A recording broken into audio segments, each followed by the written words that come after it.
What happens when an unstoppable force meets an immovable object? The Galactic Council thought they knew the answer. For millennia, their elite training academies had forged the finest warriors in known space. Their instructors were legends, beings who had conquered worlds, survived impossible odds, and broken the will of countless species who dared challenge the established order. Then, humanity arrived. The Council expected another subjugated race, eager to bow before superior alien might. They prepared their standard integration protocol: break the spirit, crush the pride, remake them in the image of galactic civilization. It had worked on 847 species before. The 848th would be no different. They were wrong. What they didn't understand about humans wasn't just our capacity for violence, it was our refusal to accept that some lines should never be crossed. In the sterile halls of the Kepler-7 training facility, where alien instructors had broken spirits for generations, something was about to shatter that wasn't human. Because when you push a human too far, when you mistake our restraint for weakness, when you confuse our diplomacy for submission, that's when you discover why Earth never truly had apex predators. We were too busy being them. This is the story of the day the galaxy learned that lesson. The day an alien instructor made the fatal mistake of laying hands on a human trainee in anger. The day Marcus Chen, a quiet engineering student from Neo Singapore, reminded the universe why humans don't just survive, we thrive. The day everything changed.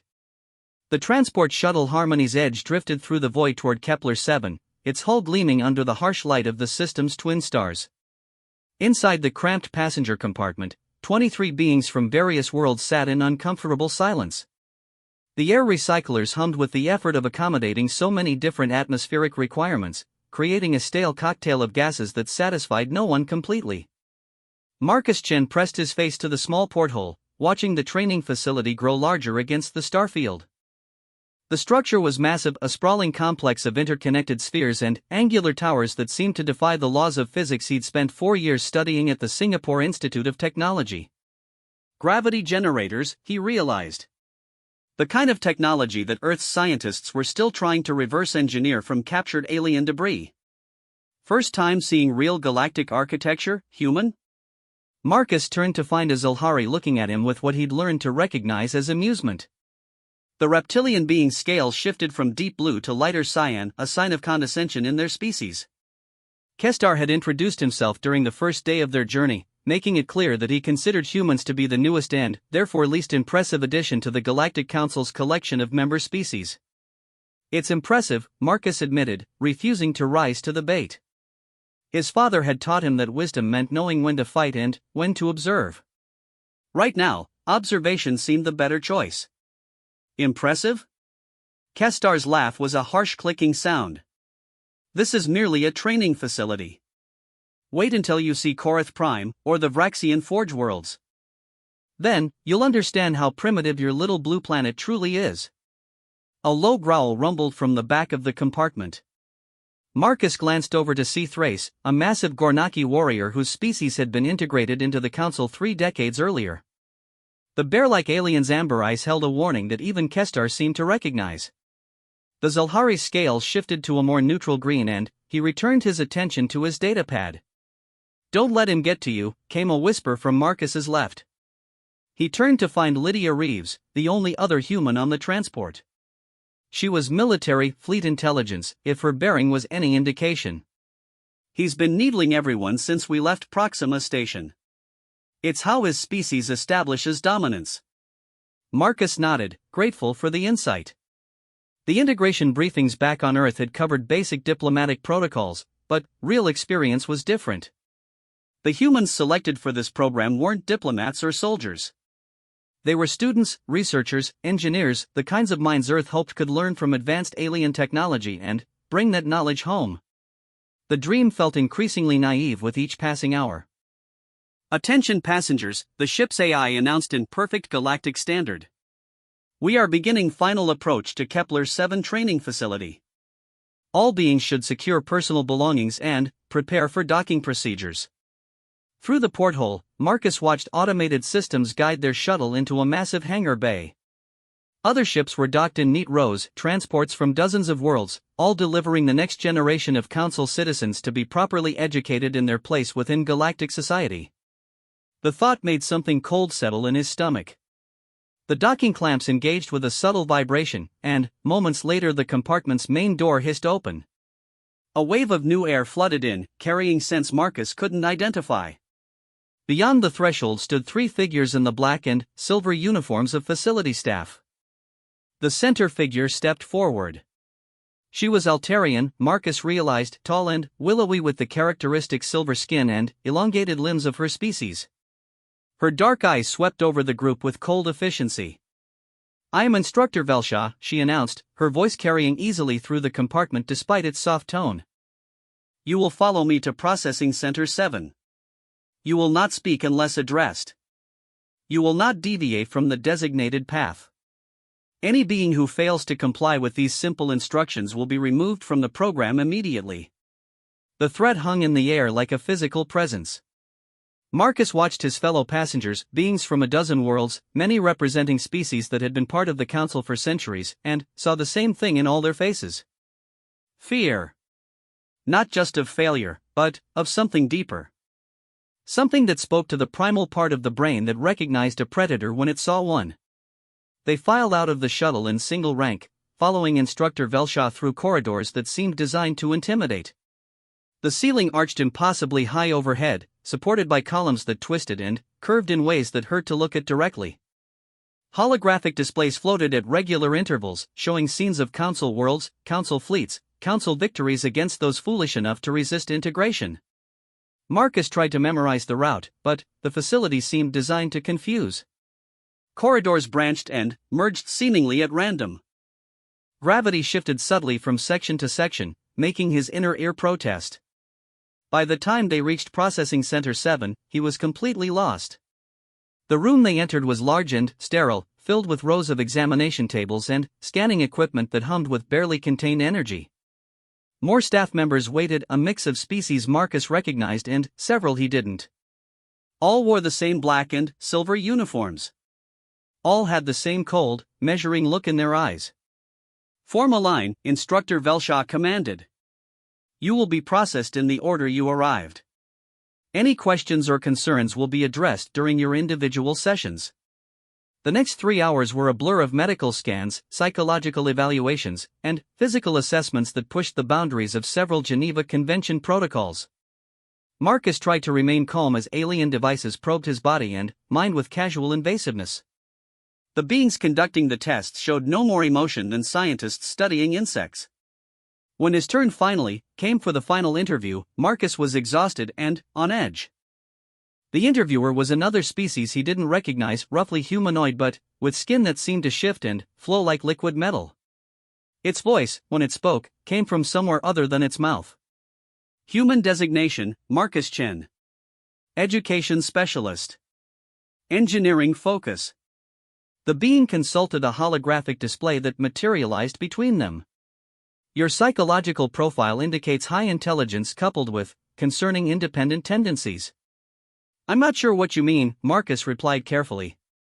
"Humans," the interviewer continued as if he hadn't spoken, "are known for their inability to accept proper hierarchy.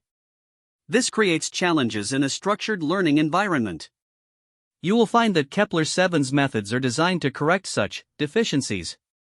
The cold thing in Marcus's stomach grew larger. Correct them how? For the first time, something that might have been a smile crossed the alien's shifting features. "You will learn soon enough. Processing complete. Report to Dormitory Block C7, Section 12. Your training begins at 0600 tomorrow." The dormitory was exactly what Marcus had expected from a military facility: small, utilitarian rooms with basic furnishings and minimal privacy. His roommate was a Quellan named HFY, a nervous being whose species had been among the first to join the council voluntarily. HFY spent most of their first evening together carefully explaining the various ways one could fail at Kepler-7, and the consequences of such failure. "The instructors are not like professors at civilian institutions," HFY whispered, his four eyes constantly moving to check the room's corners. "They are veterans. Warriors. Many served in the integration wars. They do not see education as guidance, they see it as conquest." Marcus lay on his narrow bunk, staring at the ceiling and thinking about his family back on Earth. His parents had been so proud when he'd been selected for the exchange program. His little sister had made him promise to bring back pictures of alien worlds. The excitement in their faces felt like a lifetime ago. Outside his window, Kepler-7's twin stars were setting, casting long shadows across the facility's main courtyard. In the distance, he could see other dormitory blocks, training grounds, and what looked like an arena of some kind. Tomorrow, he would begin learning what the galaxy expected from humanity. The thought didn't help him sleep. At 0545, the room's lights activated with jarring suddenness. A harsh tone echoed through the dormitory, followed by an announcement in multiple languages. The Galactic Standard Version was blunt: all trainees report to designated assembly areas immediately. Tardiness will result in disciplinary action. Marcus rolled out of bed, his muscles protesting after the uncomfortable night. HFY was already moving with practiced efficiency, pulling on the gray training uniform that had been provided the night before. His roommate's movements were quick and fearful, the behavior of someone who had learned hard lessons about the cost of being slow. The uniform felt strange against Marcus's skin, some kind of synthetic material that seemed to regulate temperature and moisture automatically. Advanced by Earth standards, but probably primitive compared to what the Council's military used. Everything here seemed designed to reinforce that message: you are inferior, you are behind, you have so much to learn. Assembly Area C was a vast circular chamber with a domed ceiling that displayed what Marcus assumed was a real-time view of the space around Kepler-7. Hundreds of trainees filed in from multiple entrances, forming rough groups based on their species. Humans naturally gravitated toward each other, though Marcus noticed some actively avoided such clustering. Adaptation, perhaps, or simple fear. Lydia Reeves appeared at his shoulder, looking as tired as he felt. "Sleep well?" she asked with dark humor. "Like a baby," Marcus replied. "A baby with anxiety about being eaten by unknown predators." She almost smiled at that. "At least your sense of humor survived processing." Their conversation was cut short as a new tone echoed through the chamber. The assembled trainees fell silent with remarkable speed, another sign of learned behavior that made Marcus's skin crawl. A platform rose from the chamber's center, lifting a single figure into view. The being standing on the platform was unlike anything Marcus had encountered before. Tall and powerfully built, with skin like polished obsidian and eyes that glowed with their own inner light. When he spoke, his voice carried easily to every corner of the massive room without amplification. "I am Combat Instructor Thakmore," the figure announced. "For the next 6 months, your existence will revolve around my training protocols. You will learn to fight, to survive, to kill if necessary. More importantly, you will learn your place in the galactic order." The instructor's glowing eyes swept over the assembled trainees, lingering on each species group in turn. When they reached the humans, Marcus felt a chill that had nothing to do with the room's temperature. "Some of you represent species that joined the Council through negotiation," Thakmore continued. "Others represent species that required more direct persuasion. A few represent species so new to galactic society that they still harbor dangerous illusions about their importance." The message was clear enough. Marcus glanced around and saw similar understanding in the faces of his fellow humans. They were the newest, the least proven, the most likely to harbor those dangerous illusions Thakmore mentioned. "Training begins now," the instructor declared. "You will be divided into mixed species units of 8 members each. Your first lesson is simple: learn to work together, or learn to fail together. There are no individual successes here. Only unit victories and unit failures." Holographic displays materialized throughout the chamber, showing unit assignments. Marcus scanned for his name and found it listed under unit designation, Theta-7. His unit mates included Lydia, HFY, Kestar the Zelhari, 2 beings he didn't recognize, and someone listed simply as Thrace/Gornaki. The massive bear-like warrior from the transport shuttle. "Units will report to their assigned training areas immediately," Thakmore announced. "Your first exercise will test your ability to communicate and cooperate under pressure.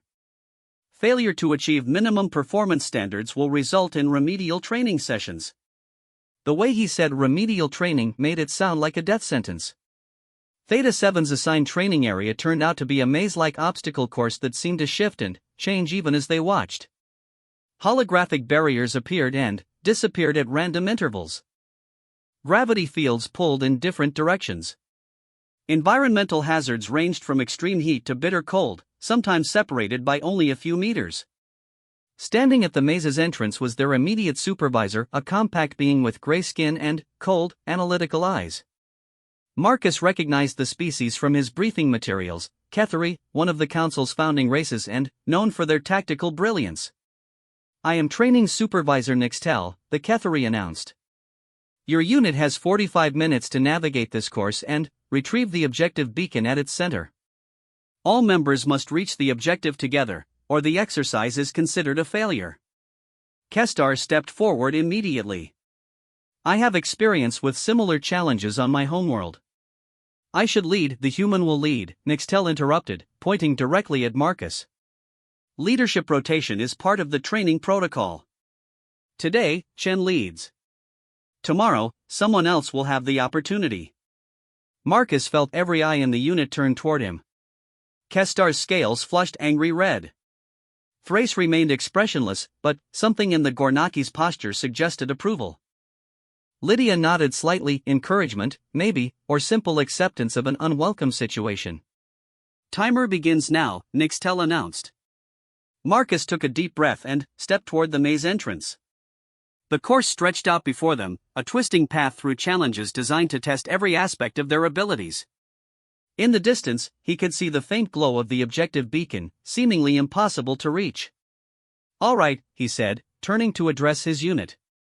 "Let's figure this out together." It was the beginning of what would either be a very short career at Kepler-7, or the start of something that would change everything.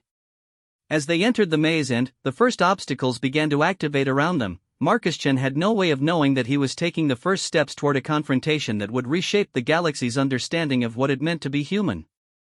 The course ahead was designed to break spirits and forge compliance. What it would actually create was something the Galactic Council had never planned for, and something they were utterly unprepared to handle. It would create a reckoning.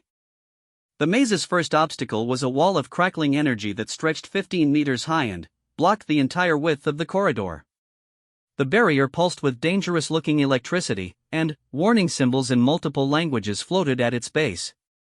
Marcus studied it while his unit clustered behind him, each member offering suggestions in increasingly urgent tones. "Clearly we need to find a way around it," Kestar insisted, his scales now a frustrated orange. "These facilities always have alternate routes." "No," rumbled Thrace, the first word the Gornaki had spoken since they'd been assigned together. "Direct path. Test is about working together, not avoiding challenges." Marcus found himself agreeing with the massive alien, though he wasn't entirely sure why. Something about the maze's design suggested that circumventing obstacles would only lead to greater complications. The course was meant to be solved, not avoided.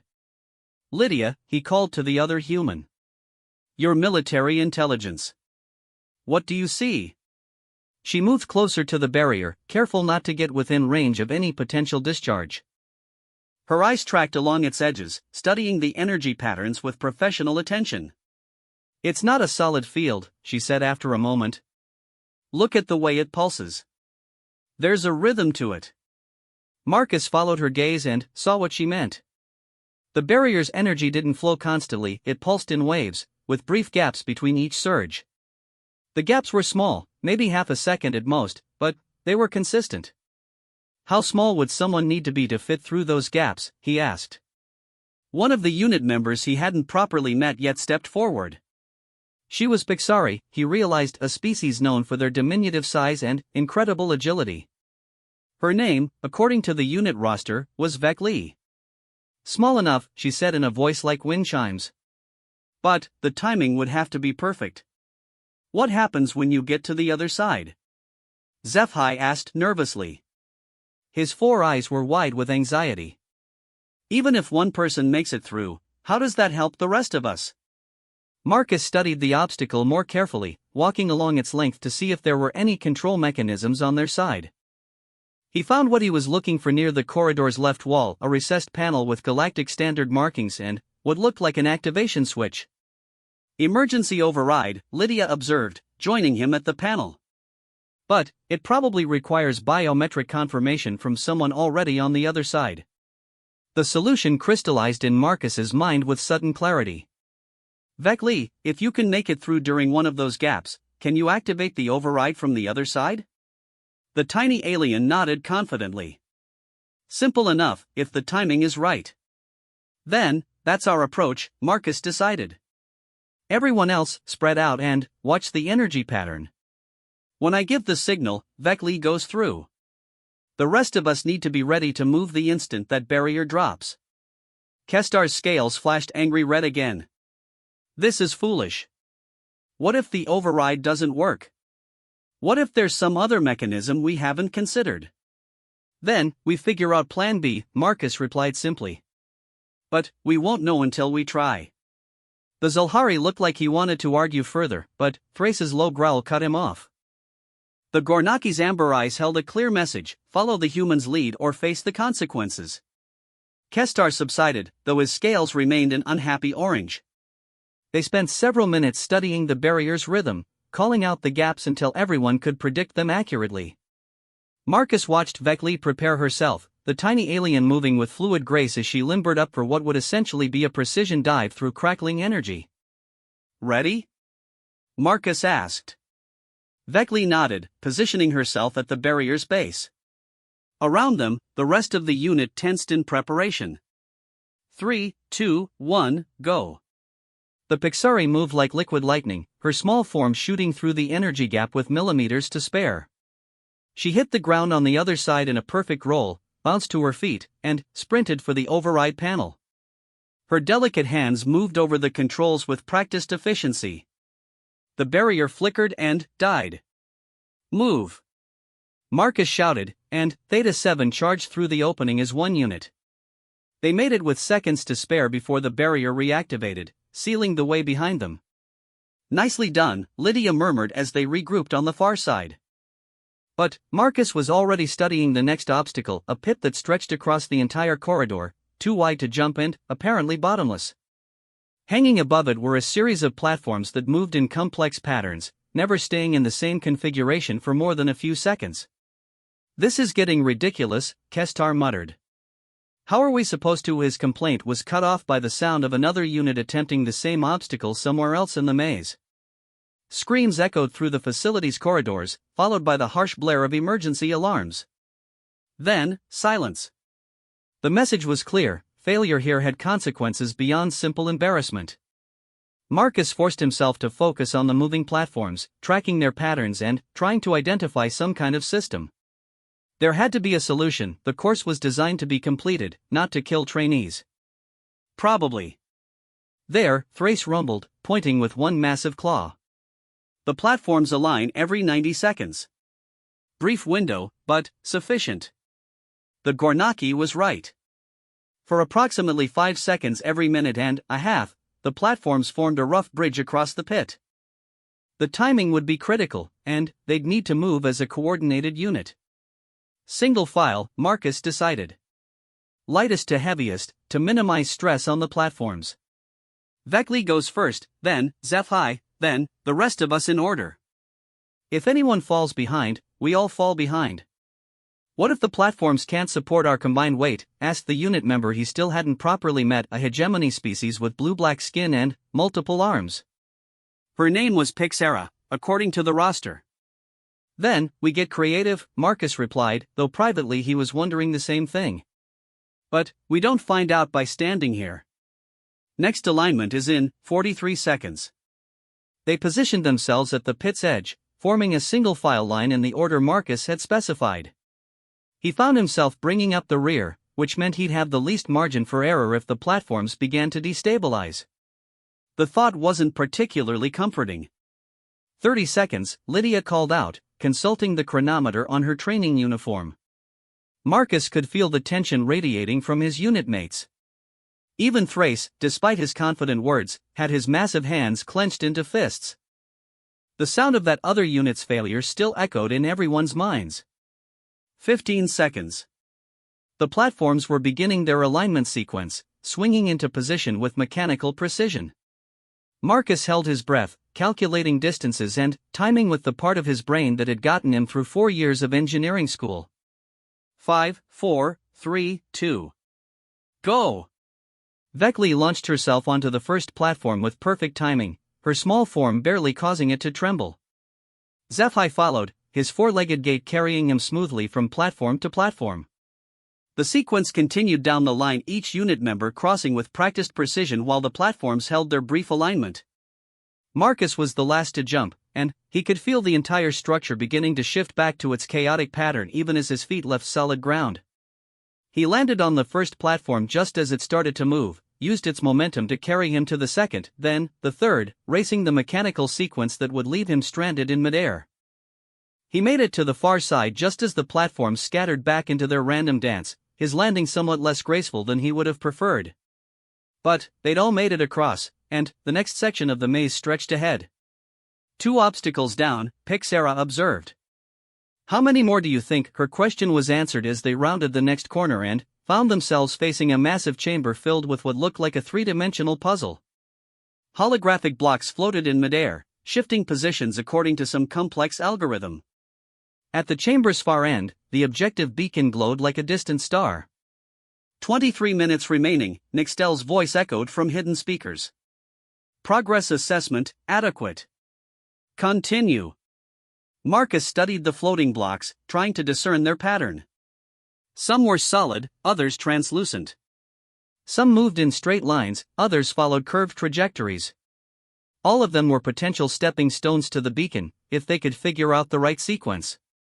It's like a giant 3-dimensional chess game, Lydia observed. Except the pieces move themselves. Chess with consequences, Kestar added darkly. The space between many of the blocks was significant. A fall wouldn't necessarily be fatal, but it would certainly end their attempt at the course. Marcus was about to propose a systematic approach when Thrace stepped forward to the chamber's edge. The Gornaki studied the floating blocks with intense concentration, his massive head turning to track their movements. After several minutes of observation, he grunted what might have been satisfaction. Pattern based on gravitational mathematics, he rumbled. Blocks follow orbital mechanics. Predictable, if you understand the forces involved. Marcus stared at the huge alien with new respect. You can calculate their positions? Gornaki are spacefaring species for millennia, Thrace replied with what might have been amusement. Mathematics of orbital mechanics are basic knowledge for children. Then, you should lead this section, Marcus said without hesitation. Kestar's scales flashed surprised yellow. But, you are designated unit leader for today. Leading means knowing when someone else has the skills you need, Marcus cut him off. Thrace, what do you need from us? The Gornaki considered this for a moment. Single file again. I call positions, you follow exactly. No hesitation, no second guessing.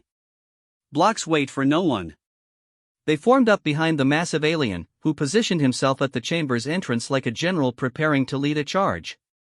His amber eyes tracked the floating blocks with mathematical precision, calculating trajectories and timing with the casualties of someone who'd grown up among the stars. First sequence begins in 10 seconds, he announced. Solid blue block, then translucent green, then the cluster of 3 silver ones. After that, we improvise based on timing. Marcus felt his stomach tighten. The blocks Thrace had identified were spread across a significant portion of the chamber, requiring leaps that would have challenged an Olympic athlete. And they'd all have to make those leaps while following someone else's timing. Trust, Thrace rumbled, as if reading his thoughts. In space, trust means survival. Same principle here. 5 seconds, Lydia called out. The Gornaki tensed, his powerful legs coiling like springs. Around them, the floating blocks continued their complex dance, following laws of physics that Marcus only partially understood. Now! Thrace launched himself into space with surprising grace for such a massive being. He landed on the blue block with perfect timing, used its momentum to carry him to the green one, then made a spectacular leap to the silver cluster. The rest of the unit followed in sequence, each member trusting the Gornaki's calculations with their lives. The crossing took nearly 10 minutes of careful navigation, with Thrace calling out positions and timing while his unit mates followed his lead with varying degrees of confidence.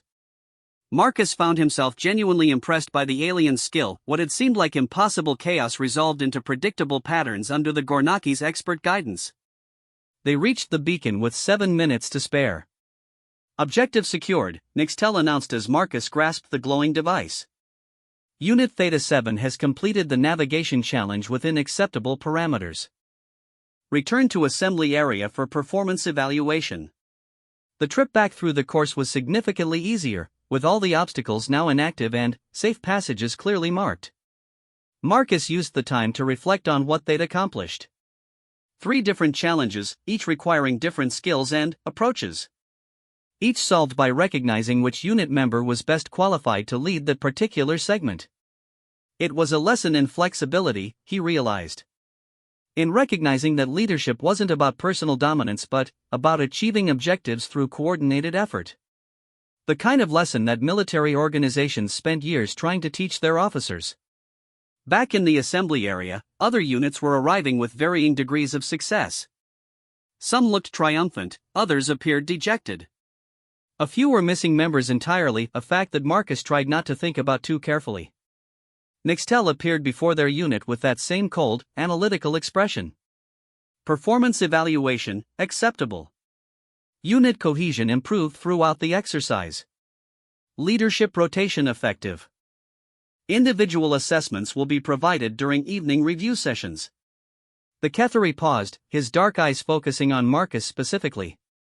Note for unit leader, decision to delegate authority based on expertise rather than protocol shows interesting judgment. This will be reflected in your evaluation. Marcus wasn't sure if that was good or bad, but he nodded acceptance anyway. Around him, his unit mates looked relieved to have completed their first challenge without casualties. It was a small victory, but, in a place like Kepler 7, small victories might be all they could expect.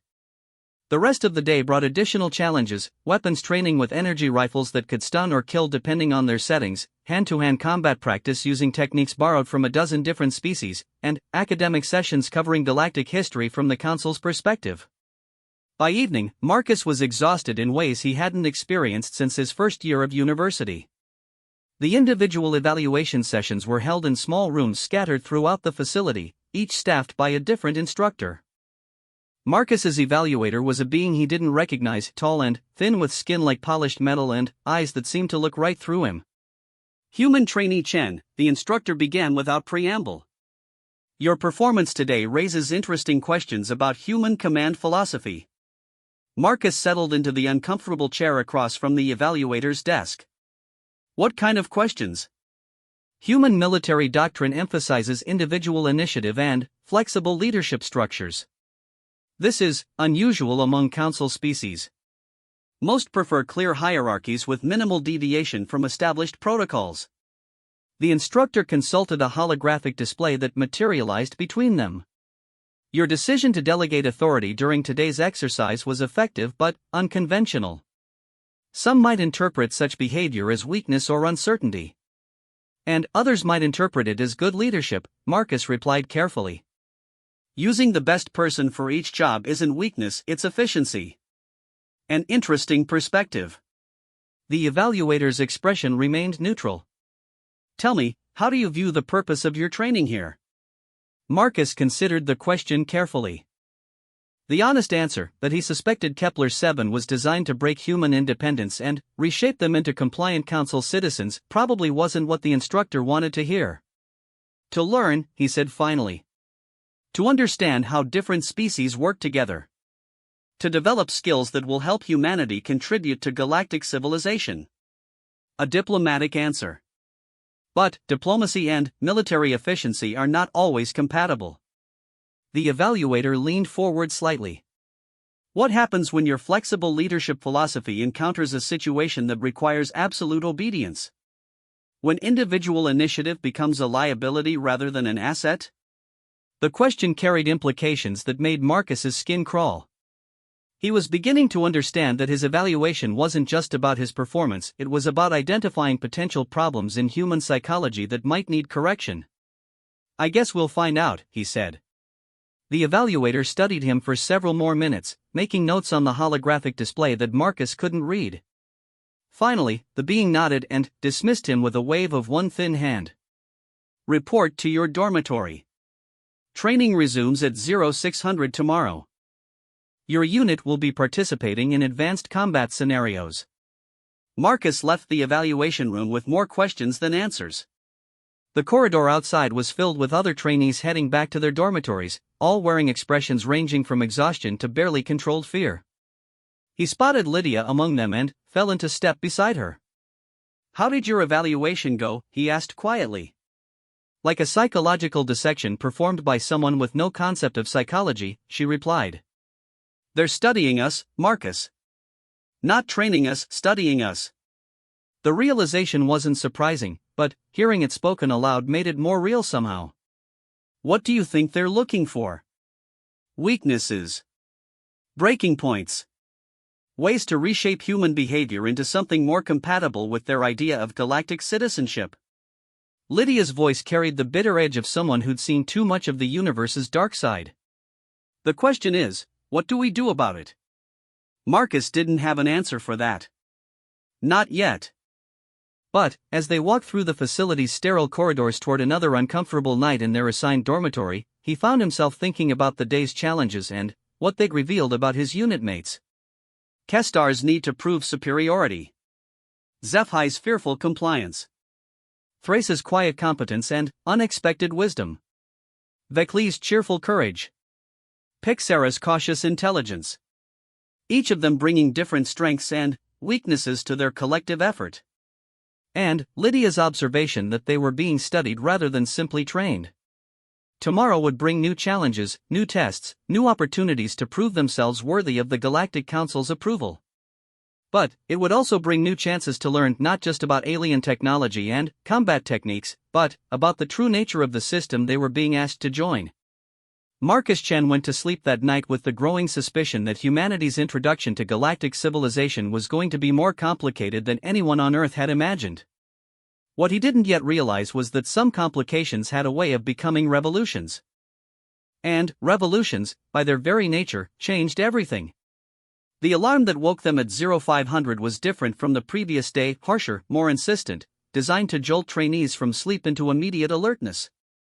Marcus rolled out of his bunk to find Zephai already moving with nervous efficiency, the Quellans 4 eyes wide with anxiety. "Advanced combat scenarios," Zephai whispered as they pulled on their training uniforms. "I've heard stories about these sessions. They're designed to push trainees beyond their breaking points." Marcus was beginning to understand that his roommate's constant worry might actually be a survival mechanism. Zephai had managed to stay alive in a facility where others had already failed catastrophically, which suggested his paranoia was based on genuine insight rather than simple fear. "What kind of stories?" Marcus asked as they joined the flow of trainees moving through the corridor. "Psychological pressure. Impossible choices. Situations designed to force trainees into compromising their personal values." Zephai's voice dropped even lower. "Some species handle it better than others. Humans are considered particularly vulnerable to this type of manipulation." The assembly area was buzzing with nervous energy when they arrived.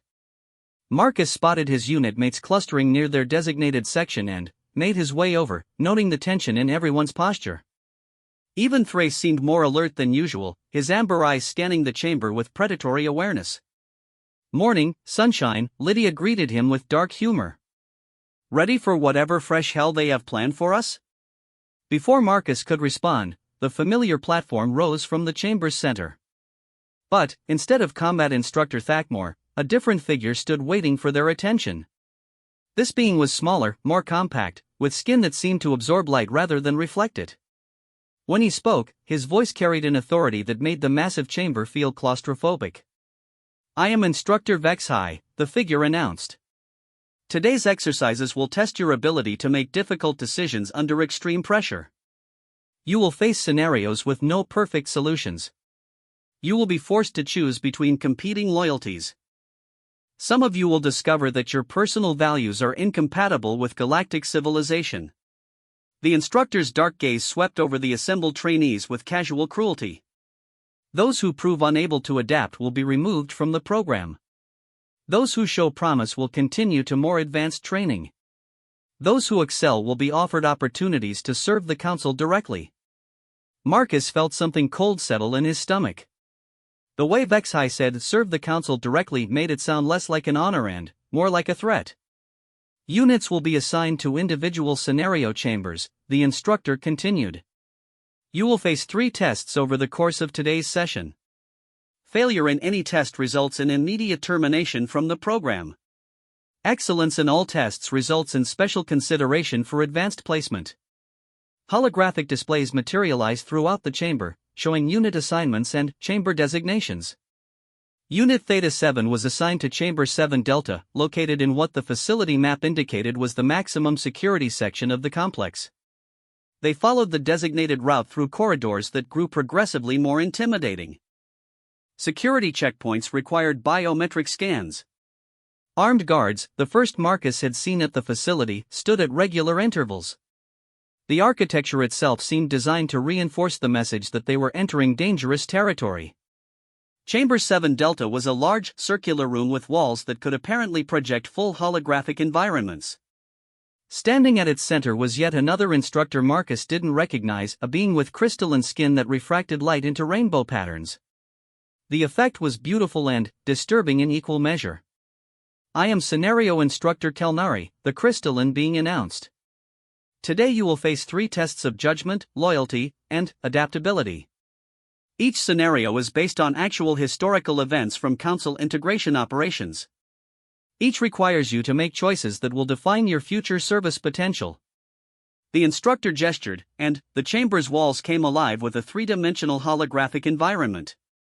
Suddenly, they were standing on what appeared to be a planet's surface, rocky terrain under an alien sky, with structures that looked like settlements or maybe military installations in the distance.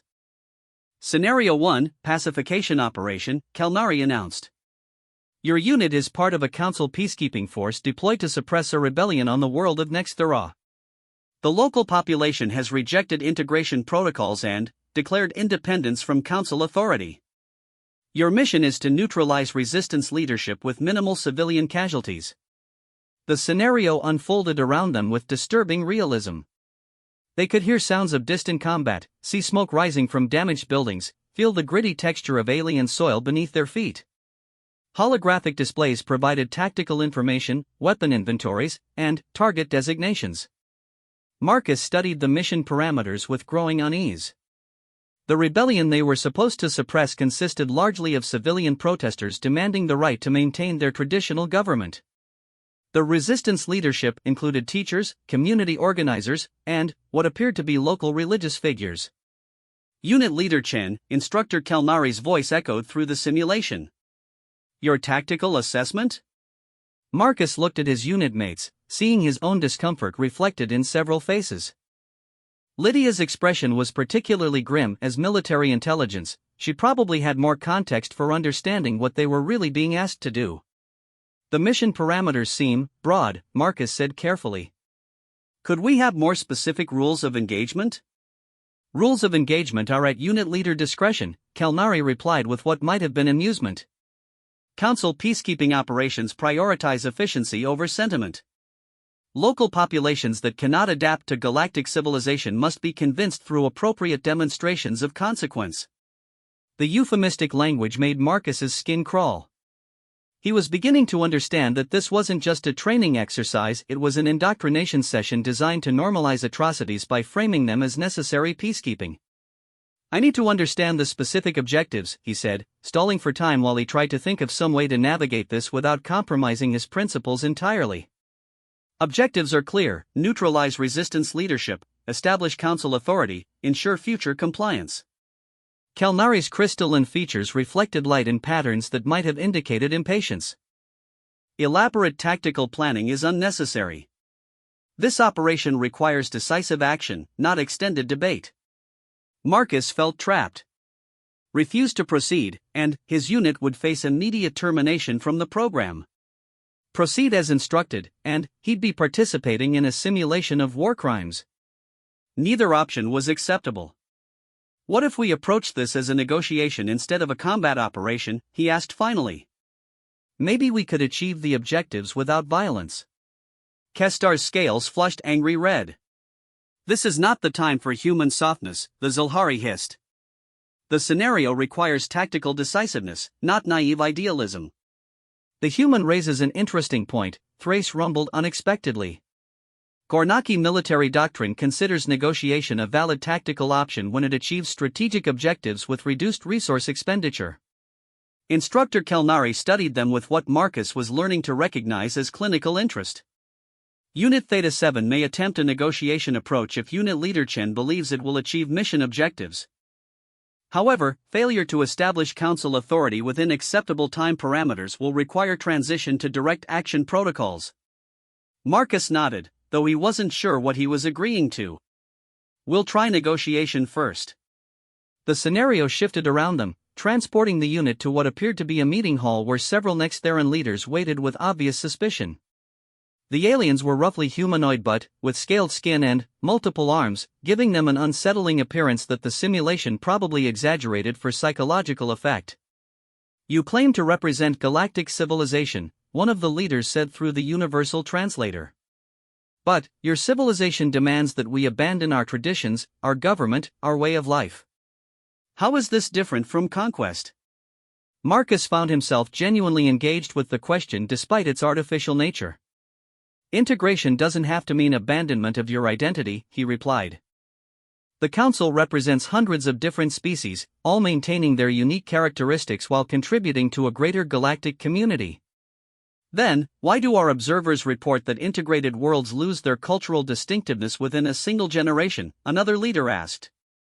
Why do their children speak galactic standard instead of their native languages? Why do their governments become mere administrative districts of council bureaucracy? The questions hit uncomfortably close to home.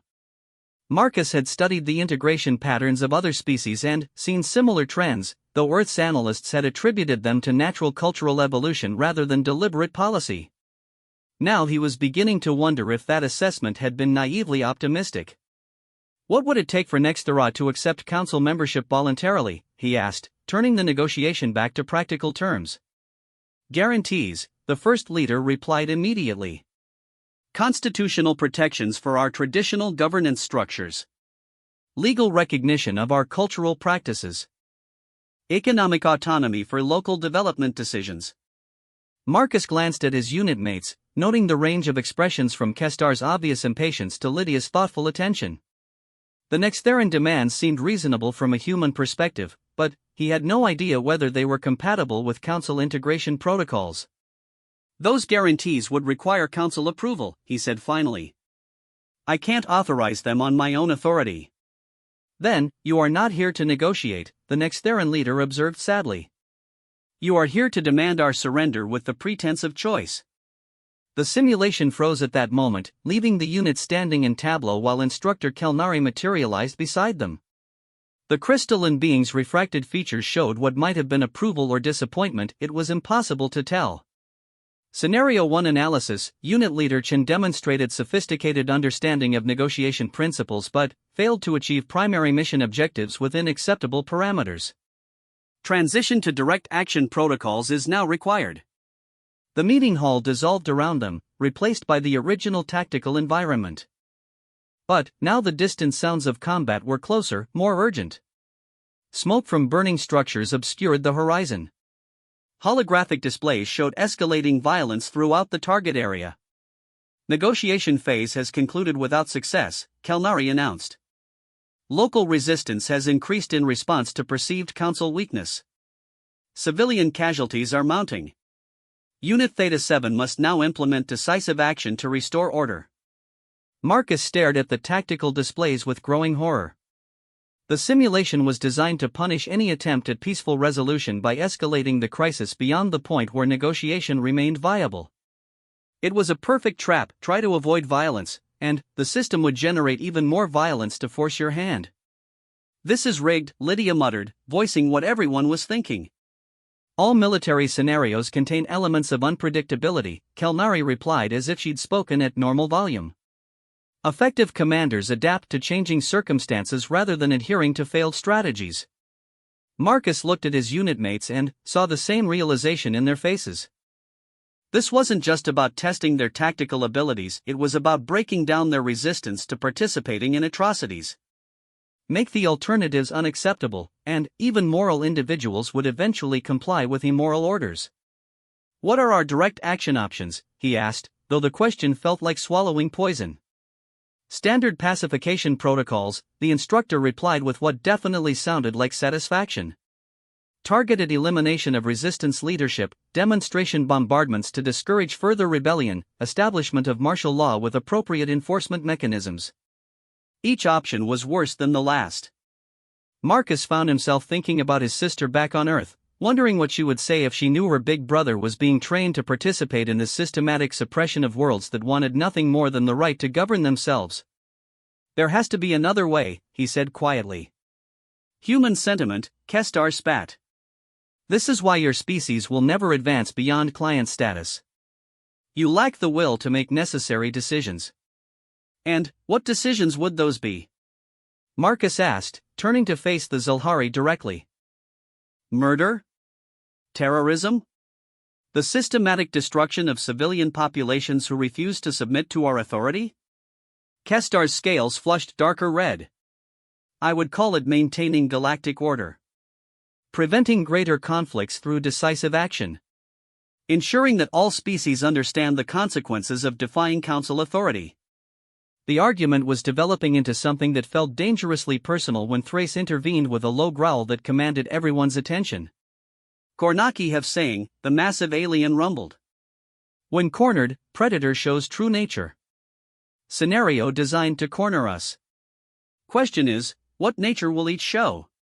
The wisdom in that observation cut through Marcus's anger and confusion. This was exactly what the exercise was designed to accomplish, force them into impossible positions where they'd reveal their fundamental character. Some would break under the pressure. Others would embrace the brutality. A few might find third options that the designers hadn't anticipated. I need to see the full tactical situation, Marcus announced, stepping toward the holographic displays. All available intelligence, resources, constraints, and potential consequences for every course of action. Instructor Kelnari's crystalline features shifted in what might have been surprise. Elaborate analysis is unnecessary for standard pacification protocols. Standard protocols have already failed, Marcus interrupted. If we're going to solve this problem, we need complete information. The displays expanded at his request, showing detailed intelligence about the Nextheran population, their resource capabilities, the broader strategic situation, and the likely long-term consequences of various intervention approaches. Marcus studied it all with the systematic attention he'd learned in engineering school, looking for variables that others might have overlooked. What he found gave him an idea that was either brilliant or catastrophically stupid. The entire scenario is based on false assumptions, he announced to his unit. We're treating this as a military problem when it's actually an infrastructure challenge. Lydia stepped up beside him, studying the same displays with professional interest. What do you see? Look at the resource distribution patterns, Marcus pointed to specific data streams. Nexthera's rebellion isn't motivated by ideology, it's driven by economic desperation. Their traditional industries are incompatible with Council trade protocols, creating massive unemployment and resource shortages. He highlighted specific sections of the intelligence analysis. 70% of the population supports integration in principle. They're only backing the resistance because they're afraid of economic collapse. Kestar moved closer, his scales shifting to curious yellow. Your point? My point is that we're solving the wrong problem, Marcus replied. Instead of suppressing rebellion with force, we should be addressing the economic conditions that created it. Instructor Kelnari materialized beside them with obvious interest. Elaborate. Marcus gestured to the tactical displays, highlighting specific infrastructure and trade route information. Emergency Economic Assistance Program. Direct Council investment in transitional industries that can bridge traditional Nextheran practices with galactic trade opportunities. Immediate relief for unemployment and resource shortages. That would cost significantly more than a standard pacification operation, Kelnari observed. Short-term, yes. Long-term, it creates a stable, productive council member instead of an occupied territory that requires permanent military presence. Marcus was warming to the idea, seeing possibilities that the scenario designers probably hadn't intended. Economic partnership instead of military conquest. The simulation paused again, leaving them standing in frozen silence while Kelnari consulted data sources that weren't visible to the trainees. After several minutes, the instructor's crystalline features showed what was definitely surprise. Council archives contain precedent for economic integration approaches, Kelnari announced. Historical analysis suggests long-term success rates superior to military pacification in similar circumstances. Marcus felt a surge of hope. Maybe there really were alternatives to the brutality that seemed baked into council integration protocols. Maybe the system could be changed from within by individuals who refused to accept that atrocities were inevitable. Scenario 1 Resolution. Unit Leader Chen demonstrated innovative problem-solving by reframing tactical challenges in strategic terms. Approach shows promise for advanced leadership development. Kelnari paused. However, 2 additional scenarios remain. Not all problems can be solved through economic incentives. The simulation environment shifted around them, replacing the Nextheran planetary surface with what appeared to be the interior of a starship. Emergency lighting cast everything in harsh red shadows, and the sound of hull breaches being sealed automatically filled the air. Scenario 2, Emergency Command Decision, Kelnari announced. Your unit is aboard a council vessel under attack by unknown hostiles. The ship is severely damaged and losing life support. Captain and senior officers are dead or incapacitated. Unit Leader Chen must assume command and ensure mission completion. Holographic displays showed the tactical situation in devastating detail. The ship was dying around them, with multiple hull breaches, power failures throughout the vessel, and life support systems that would fail completely within 30 minutes. But, worse than the physical damage was the human cost. Casualty reports indicated that over 60% of the crew was already dead. Mission parameters? Marcus asked, though he dreaded the answer. Primary objective, protect classified council intelligence data stored in the ship's central core. Secondary objective, preserve crew lives where possible. Tertiary objective, deny vessel and intelligence to hostile forces. Marcus studied the casualty reports and damage assessments with growing horror. The situation was clearly designed to force impossible choices between saving lives and protecting information.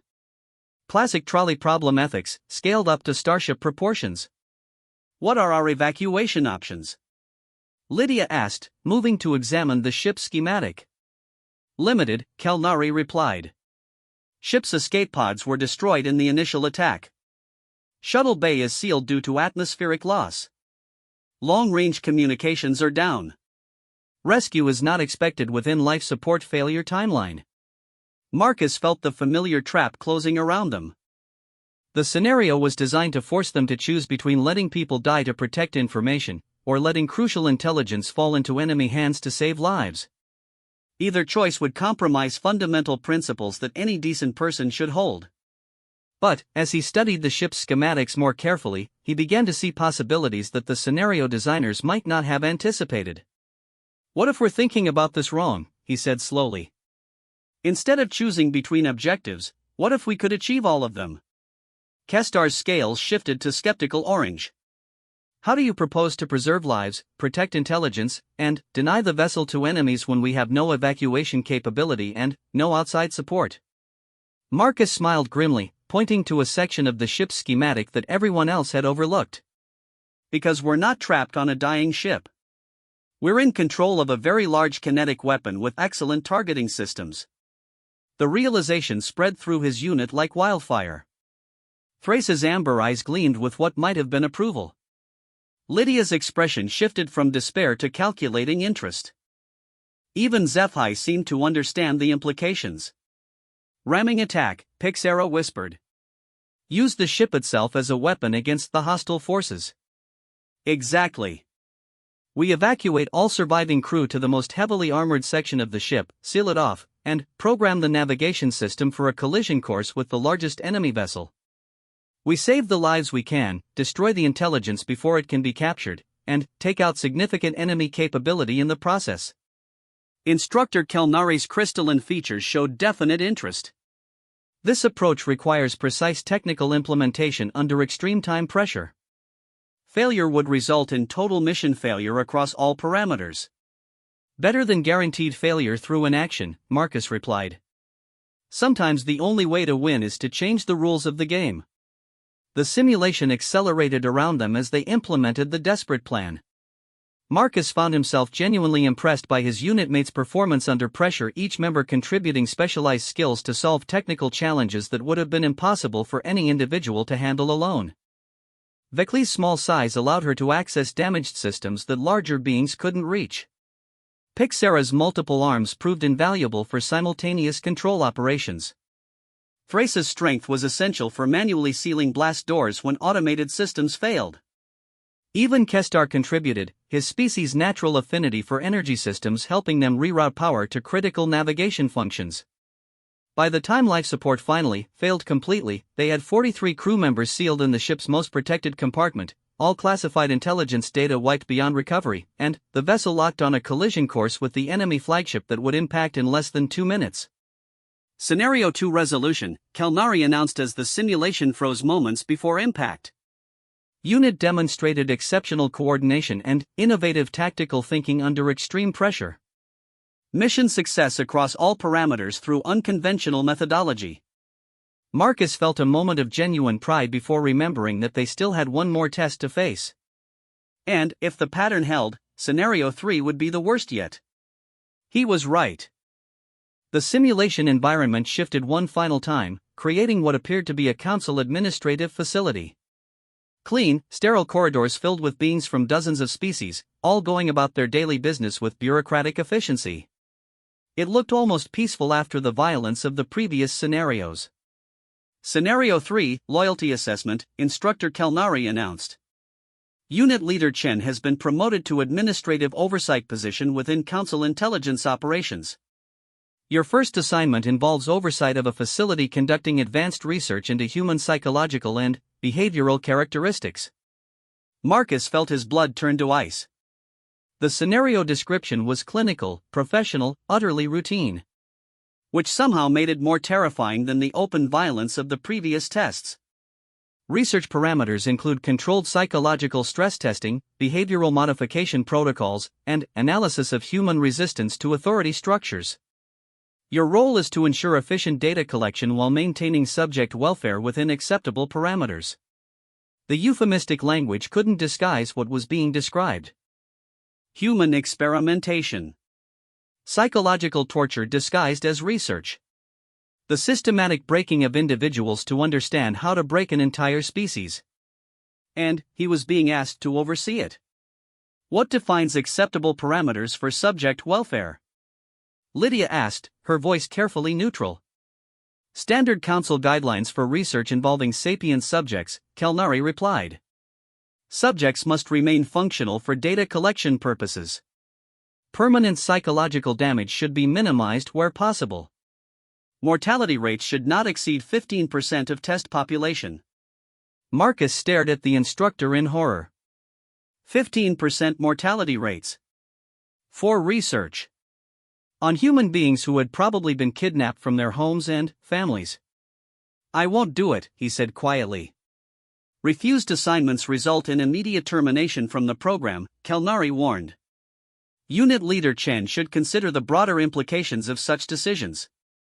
The broader implications are that I won't participate in the torture and murder of my own species, Marcus replied, his voice growing stronger. Some lines can't be crossed, regardless of consequences. Kestar's scales flushed frustrated red. This is exactly the kind of sentiment that makes humans unsuitable for galactic leadership roles. You prioritize emotional reactions over practical necessities. And, what practical necessity requires torturing innocent people? Marcus shot back. Understanding, the Zalhari replied coldly. Humans are an unknown quantity in galactic politics. Their behavioral patterns must be mapped and understood to ensure stable integration. Research casualties are an acceptable cost for species-level stability. Marcus looked around at his unit mates, seeing the range of reactions from horror to resignation to cold calculation. Even some of the beings he'd come to respect showed troubling acceptance of what was being proposed. No, he said finally. This isn't about practical necessity. This is about choosing what kind of people we want to be. What kind of civilization we want to build. He turned to face Instructor Kelnari directly. I refuse the assignment. Whatever consequences that brings, I'll accept them.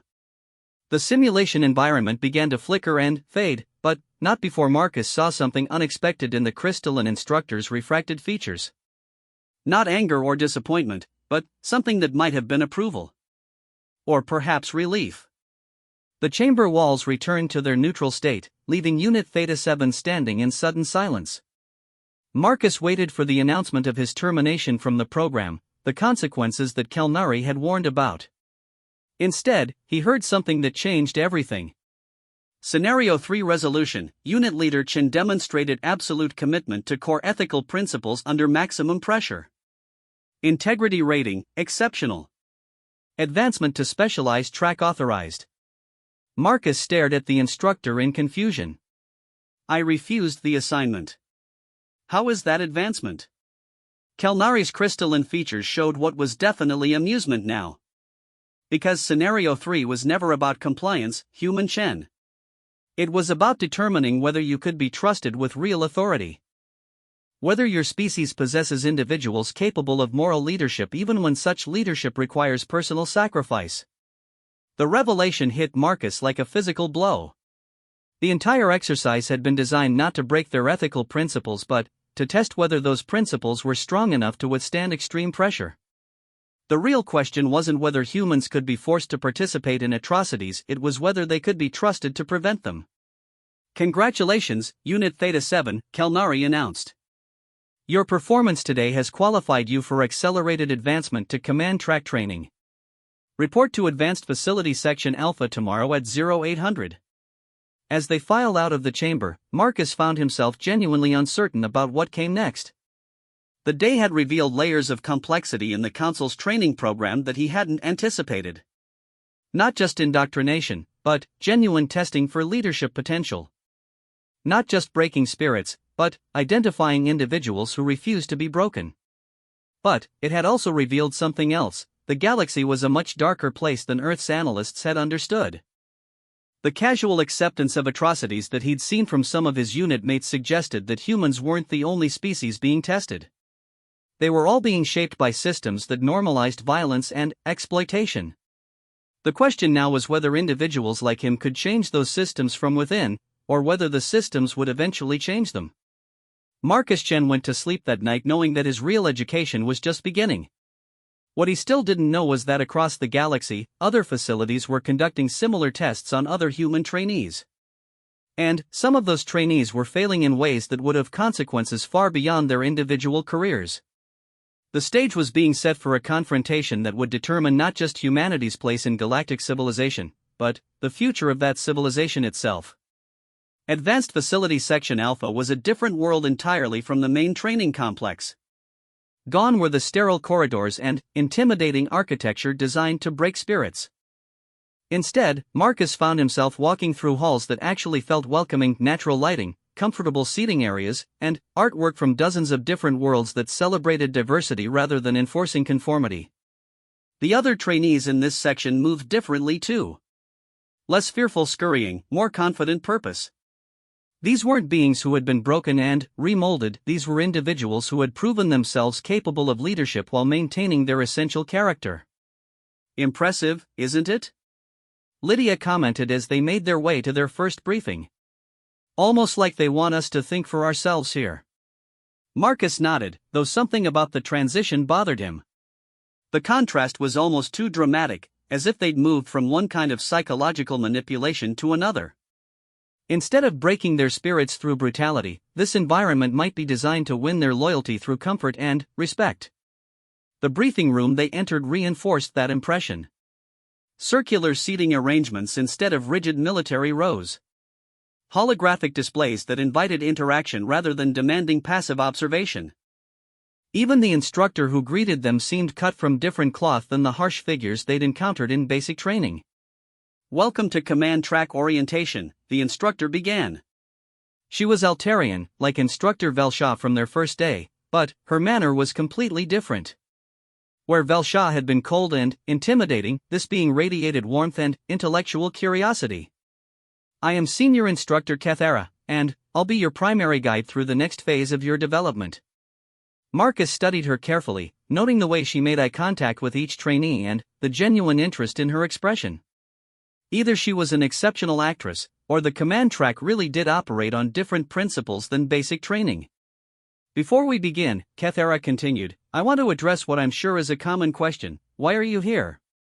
Yesterday you were struggling through basic integration protocols. Today you're being offered advanced leadership training. The transition seems dramatic because it is dramatic. She gestured, and the room's holographic systems activated to show a three-dimensional map of the galaxy with thousands of points of light indicating Council member worlds. The Galactic Council governs over 1,500 star systems containing nearly 2 trillion sapient beings. This civilization has existed for over 12,000 years, and, for most of that time, it has been remarkably stable. But, stability, we have learned, is not the same thing as vitality. The display shifted, highlighting specific sectors where the points of light seemed dimmer, less vibrant. Council civilization excels at maintaining order, preserving existing structures, preventing conflict through overwhelming force. What it struggles with is innovation, adaptation, growth. We have created a galaxy that is peaceful but increasingly stagnant. Marcus exchanged glances with his unit mates, seeing similar understanding in their faces. This wasn't just about their individual advancement, it was about addressing fundamental problems in galactic civilization. Every few centuries, we encounter species whose integration challenges our existing paradigms, Kathara continued. Beings whose ways of thinking force us to reconsider assumptions we've held for millennia. Humanity appears to be such a species. The display focused on Earth, showing the planet in beautiful detail against the backdrop of space. Human political systems, military doctrines, scientific methodologies, even artistic expressions demonstrate patterns that are unusual by Council standards. Where we prefer stability, you embrace change. Where we value hierarchy, you experiment with distributed authority. Where we seek to minimize risk, you appear to thrive on calculated uncertainty. Kestar raised his hand, his scales shifting to curious yellow. Are you saying that human approaches are superior to Council methods?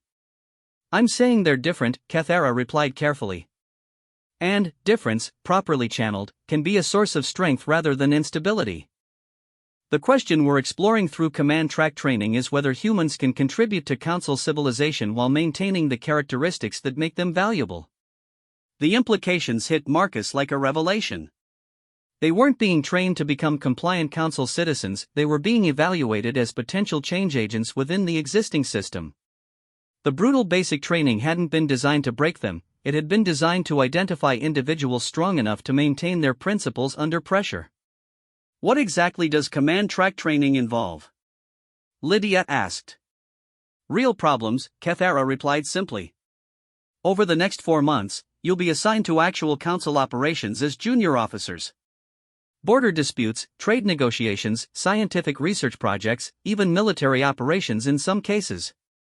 You'll work alongside senior Council personnel, make real decisions with real consequences, and learn how galactic civilization actually functions. She paused, her expression becoming more serious. You'll also encounter situations where human approaches conflict with established Council protocols. How you handle those conflicts will determine not only your individual careers but potentially the future relationship between humanity and the broader galaxy. The weight of that responsibility was staggering. Marcus had signed up for what he thought was a simple exchange program, learn some alien technology, maybe make some diplomatic contacts, return home with useful knowledge for Earth's development. Instead, he was being positioned as a potential architect of humanity's galactic future. Before we proceed, Kathara announced, there's one more thing you need to understand about your situation. The success or failure of command track graduates will influence Council policy toward humanity for generations. If you excel, humans will be offered genuine partnership in galactic civilization. If you fail, especially if you fail in ways that threaten Council stability, humanity's integration will follow a very different path. Marcus felt a chill run down his spine. What kind of different path? The kind that species like the Nextherans experienced before economic integration became an option, Kethera replied quietly. Military occupation, cultural suppression, administrative control. The Council has many tools for managing problematic species. The threat was delivered gently, almost apologetically, but it was still a threat. Excel, and humanity would be welcomed as partners. Fail, and Earth would become another occupied world in the Council's ever-expanding collection. No pressure, Lydia muttered. Their first assignment came the following day: observer status on a trade dispute mediation between two Council member species. The conflict seemed straightforward on the surface. The hegemony worlds were claiming that Quellan merchants were using unfair practices to dominate certain market sectors. The Quellans countered that hegemony regulations were discriminatory and designed to protect inefficient local industries. Marcus, Lydia, and Thrace were assigned to the mediation team led by Senior Arbiter Vexmar, a being whose species Marcus didn't recognize.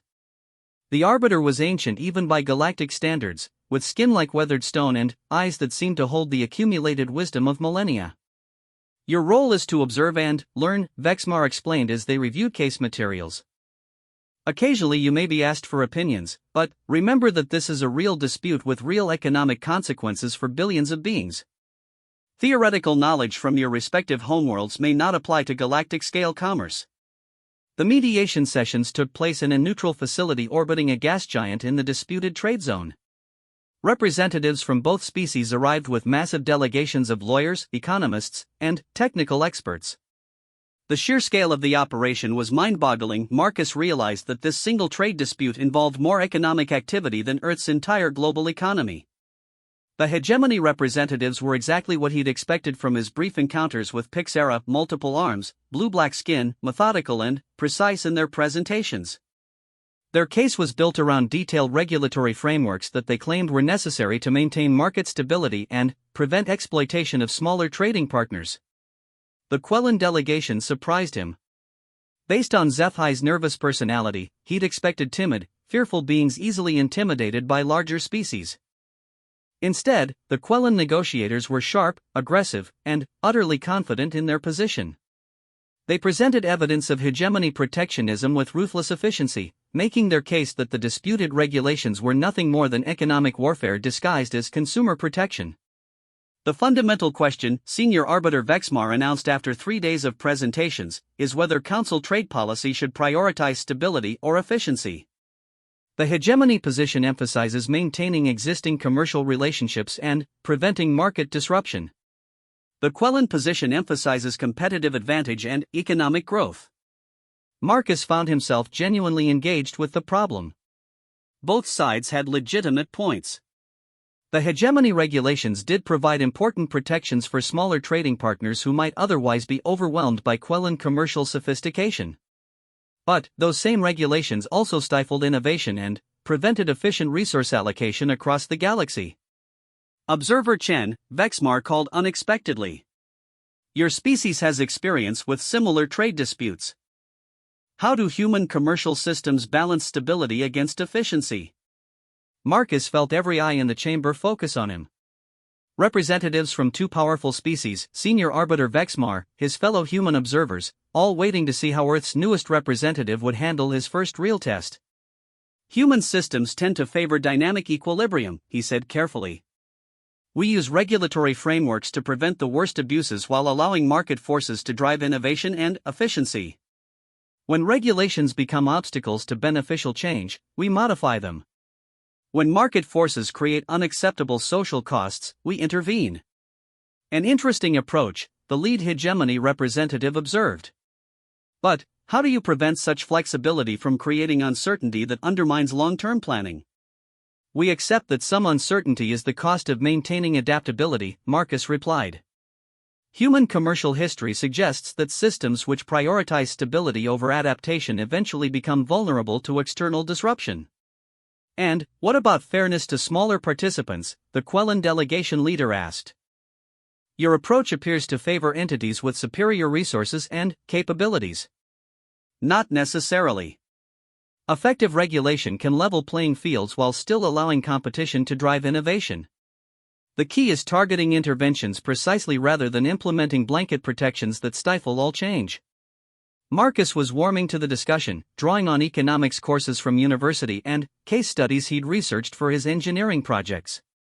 But, as he spoke, he began to notice something troubling in the reactions around him. The alien representatives weren't just listening to his ideas, they were studying him with the intense focus of scientists examining an interesting specimen. Senior Arbiter Vexmar seemed to recognize his discomfort. Observer Chen raises valid points about regulatory flexibility. Perhaps we could explore specific implementation mechanisms that might address both stability and efficiency concerns. The discussion continued for several more hours, but Marcus found himself increasingly conscious of being evaluated rather than simply consulted. Every suggestion he made, every principle he articulated, was being analyzed for implications that went far beyond the immediate trade dispute. During a recess, Lydia cornered him in the corridor outside the mediation chamber. "They're not just interested in solving this trade dispute," she said quietly. "They're using it to understand how humans approach complex problems. I noticed. The question is, what conclusions are they reaching? Mixed ones, I think. Your flexibility suggestions impressed them, but I saw some concerning reactions when you talked about accepting uncertainty. Council civilization appears to be built around minimizing unpredictability."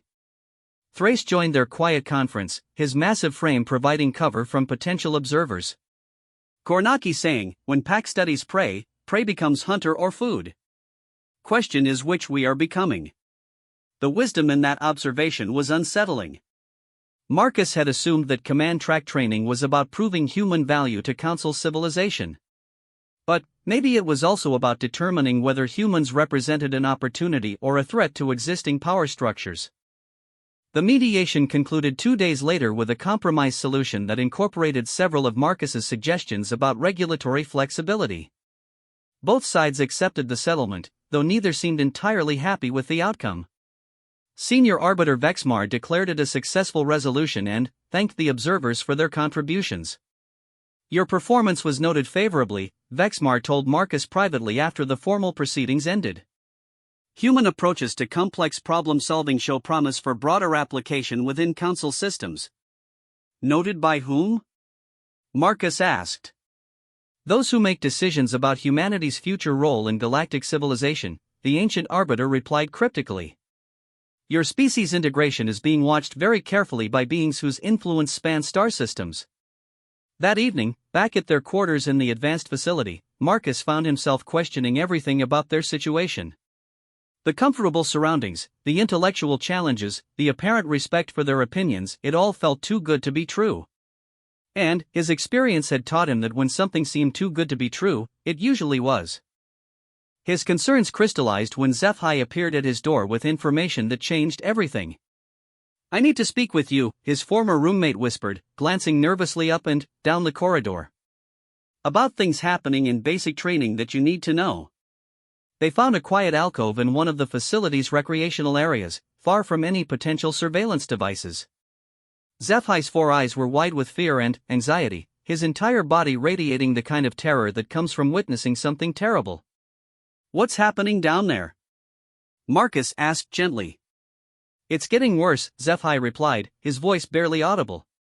"The human trainees who didn't make command track, they're being subjected to increasingly harsh conditioning protocols. Psychological pressure, physical punishment for non-compliance, isolation from other species." Marcus felt his stomach drop. "What kind of conditioning?" "Breaking exercises. Scenarios designed to force acceptance of Council authority through repeated failure and punishment. Some of the humans are changing. Becoming more compliant, more accepting of directives that would have horrified them weeks ago." "And the ones who resist?" HFY's expression became even more fearful. "They disappear. Transferred to other facilities for specialized remedial training. Nobody sees them again." The revelation hit Marcus like a physical blow.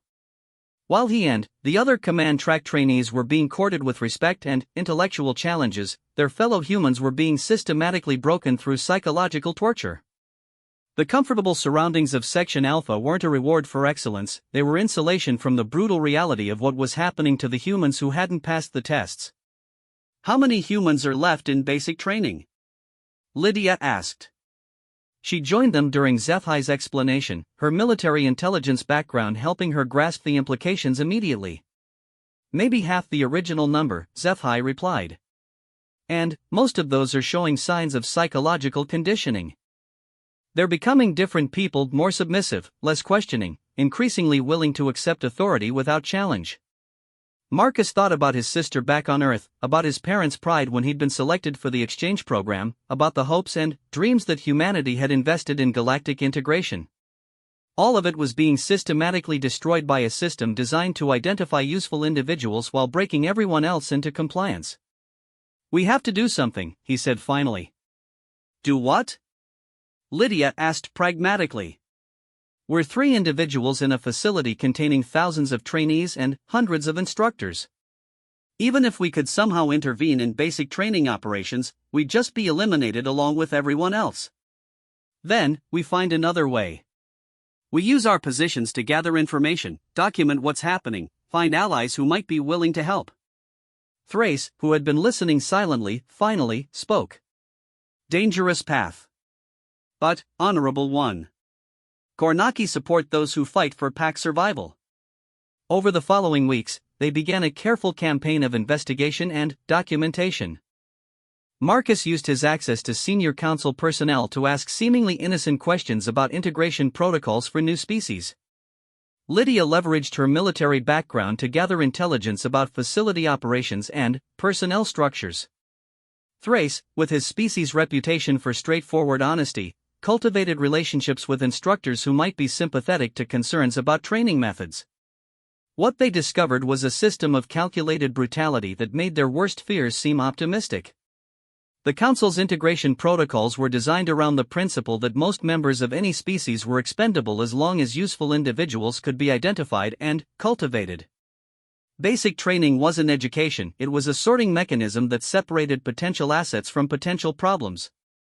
Humans who showed promise were advanced to command track or specialized technical programs. Those who demonstrated useful skills but questionable loyalty were channeled into support roles where they could be monitored and controlled.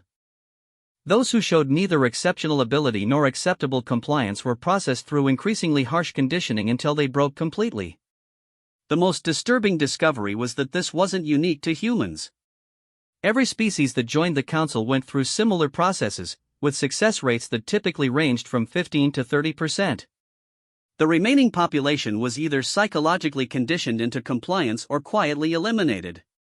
It was genocide disguised as education, and it had been operating for thousands of years. "We need to get this information back to Earth," Marcus said during one of their clandestine meetings. "Humanity needs to understand what galactic integration really means before it's too late to resist." "How?" Lydia asked. "All communications are monitored. Even command track trainees don't have unrestricted access to long-range communication systems."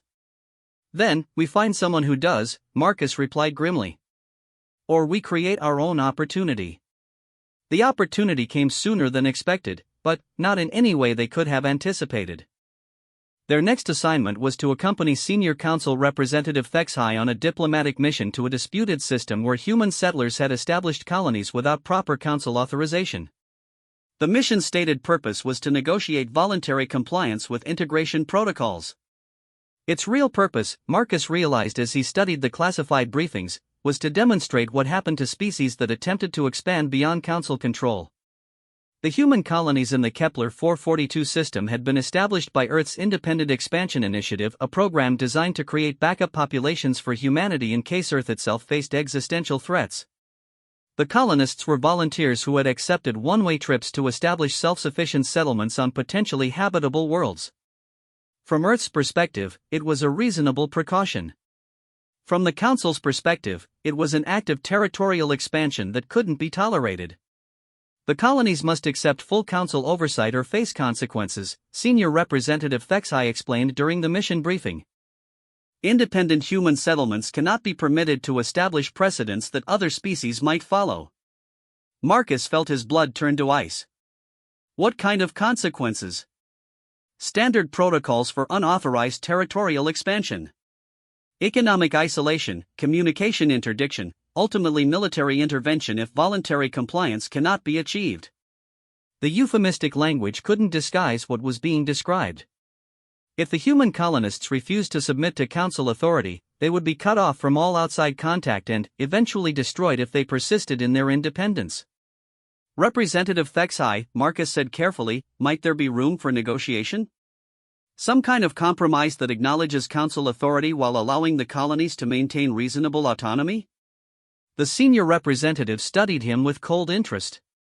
Observer Chen, do you believe that unauthorized territorial expansion should be tolerated under any circumstances? It was a trap, Marcus realized. Answer yes, and he'd be marked as unreliable. Answer no, and he'd be endorsing the destruction of human settlements that were only trying to ensure their species' survival. I believe that misunderstandings can often be resolved through dialogue, he said finally. Perhaps the colonists weren't fully aware of council territorial protocols. An interesting perspective. We shall see if your optimism is warranted when we arrive at Kepler 442. The journey to the disputed system took 6 days through hyperspace, giving Marcus and his companions time to study the situation and plan their approach. The classified files made sobering reading. The human colonies had been established 18 months earlier, were completely self-sufficient, and showed no signs of aggressive expansion or resource exploitation that might threaten neighboring systems. Their only crime was existing without council permission. This is about control, not security, Lydia observed during one of their planning sessions. The council can't tolerate any precedent that suggests species can expand independently of their authority. Worse than that, Marcus replied, highlighting specific sections of the intelligence reports. Look at the resources surveys. Kepler 442 has significant mineral deposits that council corporations have marked for future exploitation. The human presence is inconvenient for their long-term economic plans.